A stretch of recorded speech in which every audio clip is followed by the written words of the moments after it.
Nah, prevalensi yang paling banyak kalau di Indonesia adalah Brugia malayi, di mana kita bisa ketemu di Sumatera, kemudian Pulau Kalimantan, Sulawesi juga.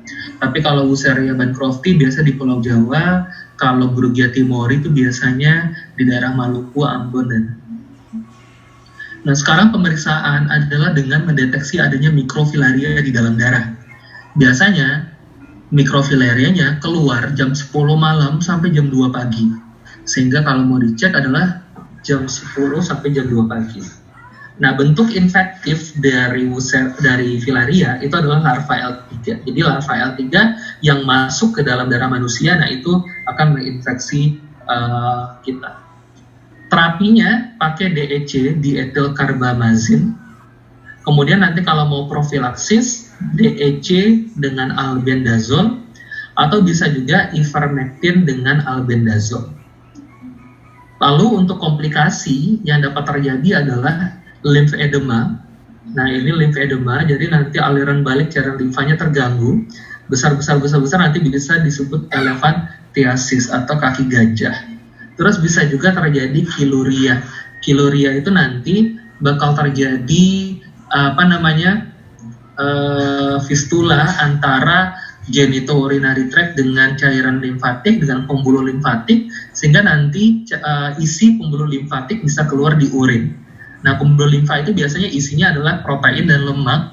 Jadi nanti orang dengan kiluria, kencingnya itu akan kaya dengan protein dan lemak. Jadi kencingnya kayak susu, persis putih kayak susu. Nah, itu filariasis. Sampai sini ada pertanyaan tentang filariasis. Dokter, mohon maaf, itu yang profilaksisnya albendazole 400 mg sampai per tahun atau apa ya tadi? Single dose per tahun. Ya, SD itu single dose, sorry. Terima kasih, Dok. Sama-sama. Dokter mau tanya. Iya. Untuk periksa mikrofilaria itu pakai apa, Dok? Pemeriksaan darah. Darah. Oh, nanti ada nanti, di darah gitu, Dok. Betul, nanti biasanya dilihat pakai apusan darah tepi. Oh iya, masih, Dok. Sama-sama.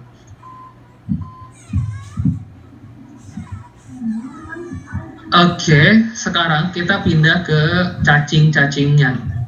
Nah, di sini tadi cacing jaringan udah ya, nematoda jaringan udah. Sekarang adalah nematoda intestinal, artinya nematoda yang tinggal di usus. Ada Enterobius, Ascariasis, cacing tambang, Strongyloides, sama Trichuris.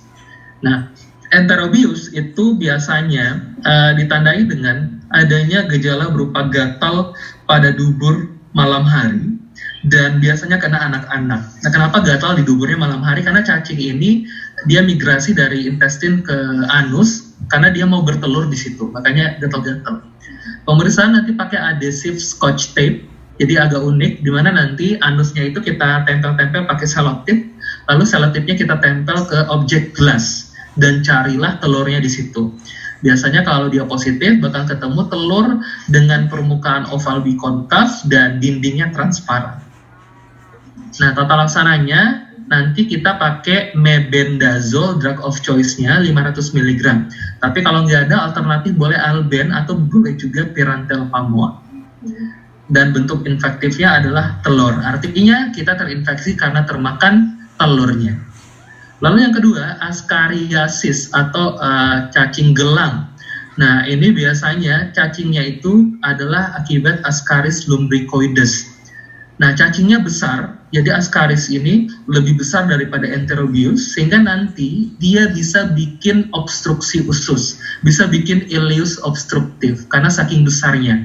Bahkan mungkin pada infeksi berat, ada beberapa anak yang bakal memuntahkan bolus berisi cacing. Jadi nanti dari muntahannya keluar cacing yang bergerak-gerak. Nah, kemudian nanti cacing ini bisa ke paru juga dan menyebabkan terjadinya pneumonia. Jadi bisa bikin eosinophilic pneumonitis. Jadi nanti batuk-batuk. Nah, bentuk infektifnya adalah telur. Jadi kita akan terinfeksi kalau termakan telur. Nah, telurnya itu nanti akan terdiri dari dinding 3 lapis. Jadi dia tebal dengan dinding 3 lapis. Tata laksananya adalah dengan albendazole 400 mg per oral single dose. Nah, kemudian yang ketiga ada namanya cacing hookworm atau cacing tambang. Nah, cacing tambang ini ada dua, Ancylostoma duodenale dan Necator americanus. Nah, biasanya dia ini akan menginfeksi masuk melalui kulit, kemudian akan bikin pasiennya itu mengalami malnutrisi, kurus, dan juga anemia.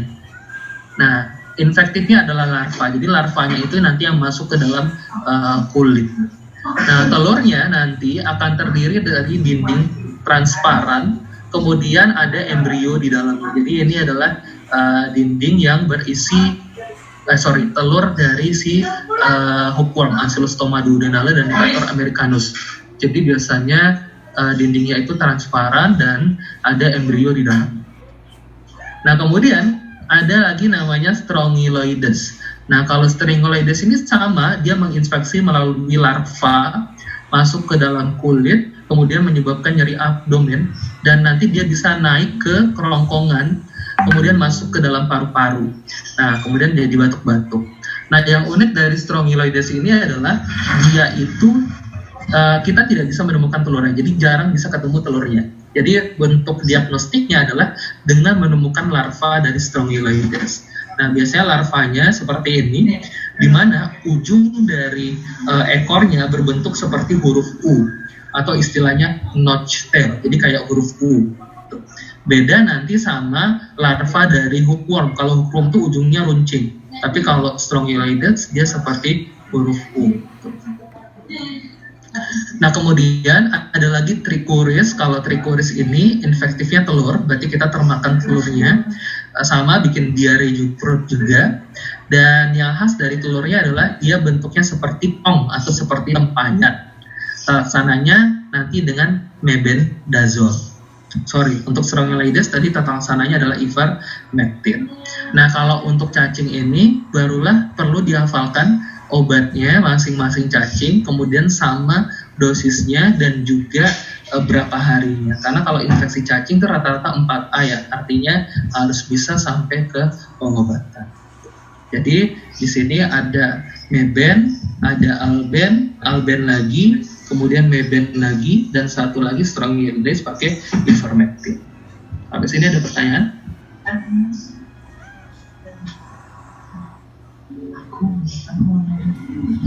Kalau tidak ada, kita lanjut ke cacing berikutnya.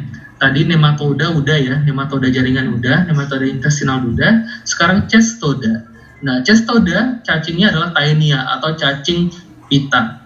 Nah, Taenia ini kita bagi dua, ada Taenia solium, ada Taenia saginata. Solium disebabkan vektornya adalah babi, saginata itu vektornya adalah sapi. Jadi biasanya adalah termakan daging babi yang belum matang dan di dalamnya itu ada kista dari Taenia solium, atau makan daging sapi nggak matang dan di dalamnya ada kista dari Taenia saginata.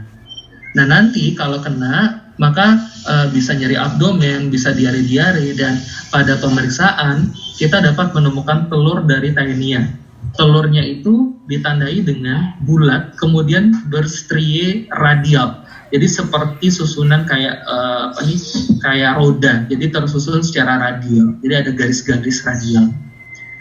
Nah, kemudian nanti kita perlu membedakan ini namanya proglotid atau segmen dari cacing Taenia, solium dan saginata. Di mana untuk membedakan solium sama saginata, kalau dari proglotidnya, untuk solium dia biasanya ini cabang uterus ya, cabang uterusnya itu biasanya kecil sedikit, 7-12. Tapi kalau dia saginata, cabang uterusnya banyak, 15-30. Jadi ingat aja kalau sapi kan besar, otomatis cabangnya juga lebih banyak. Nah, satu lagi penyakit yang dapat terjadi akibat Taenia adalah cysticercosis. Cysticercosis itu terjadi ketika kita termakan telur Taenianya. Jadi waktu kita termakan telurnya, maka nanti dia akan berkembang biak, kemudian kistanya itu akan tersebar secara diseminata, bisa masuk ke dalam berbagai organ dalam tubuh kita. Kalau masuk sampai ke otak, nah nanti pasiennya jadi neurocysticercosis. Dia kejang-kejang, bisa penuh kesak. Jadi dia tuh beda ya, terinfeksi oleh kistanya, kita jadi taeniasis, tapi kalau termakan telurnya jadi cysticercosis. Nah, sekarang tata laksananya Kalau ini biasanya pakai praziquantel 10 mili per kilo single dose SD. Tapi kalau nanti dia cystic sarcosis, biasanya kita kasih albendazole untuk 1-2 kista, tapi kalau kistanya lebih dari 2, albendazole kombinasi dengan praziquantel. Nah sekarang trematoda. Trematoda itu ada fasciola, ada schistosoma. Nah kalau fasciola kita bagi dua, ada fasciola hepatica dan Buschke. Hepatica artinya dia tinggal di sekitar hepar dan ductus biliar, sehingga nanti keluhannya adalah bisa kuning, bisa nyeri abdomen bagian atas. Tapi kalau Buschke biasanya diare karena dia di intestine. Nah untuk fasciola, gambaran dari telurnya adalah telur dengan ujungnya itu ada operculum, jadi seperti ini. Nah ini disebut dengan operculum. Nah ini adalah telur dari fasciola. Tata laksana kalau dia hepatika kita pakai obat yang dinamakan triclabendazole. Sedangkan kalau untuk Buschke kita pakai praziquantel, tapi dosisnya lebih tinggi daripada lainnya, yaitu 25 mili per kilo single dose SD. Dan yang terakhir ada namanya schistosoma. Schistosoma atau nama lainnya bilharziasis. Biasanya cacing ini itu banyak, atau kalau di Indonesia endemis di daerah Danau Napu dan Danau Lindu, Sulawesi Tengah. Jadi di situ nanti ada schistosoma ini. Nah, yang khas dari telurnya adalah telurnya itu punya duri. Jadi kalau schistosoma ini kita bisa ngelihat telurnya itu ada durinya. Nah ini durinya, ini durinya. Kalau durinya itu atau terminal spike istilahnya ada di lateral, kita sebut sebagai schistosoma mansoni. Kalau durinya itu di ujungnya pas, namanya schistosoma hematobium. Tapi kalau duri nggak ada atau rudimenter, itu dia schistosoma japonicum. Nah, kenapa namanya hematobium? Karena si hematobium ini nanti bisa masuk ke vesika urin dan bisa menyebabkan hematuri. Tata laksana kalau untuk schistosoma pakai praziquantel juga, cuma dosisnya agak beda. Kalau mansoni hematobium, praziquantelnya 60 mg per kilo, tapi kalau untuk japonicum cukup 40 mg per kilo.